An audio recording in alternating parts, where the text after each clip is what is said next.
बिस्मिल्लाहिर्रहमानिर्रहीम अस्सलाम वालेकुम। मैं हूं आपका अपना होस्ट अशफाक नियाजी और आप देख रहे हैं K92 न्यूज़। सबसे पहले अहम खबरें।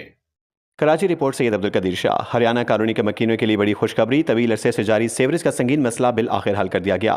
तफसीलात के मुताबिक 92 न्यूज़ पर खबर नशर होने के बाद फौरी नोटिस लिया गया और हरियाणा कानूनी की मेन रोड पर मौजूद गटर सेवरेज का मसला तरजीही बुनियादों पर खत्म कर दिया गया।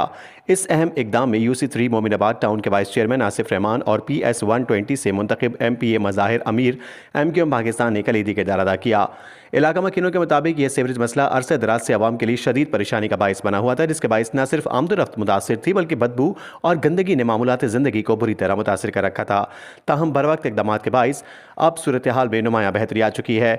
एल इलाका ने 92 न्यूज़ के team, vice chairman UC3 Asif Rahman और MPA मज़ाहिर अमीर का दिल की गहराइयों से शुक्रिया अदा करते हुए उम्मीद जाहिर की है कि आइंदा भी इसी तरह हरियाणा कॉलोनी में तरक्याती काम जारी रखे जाएंगे।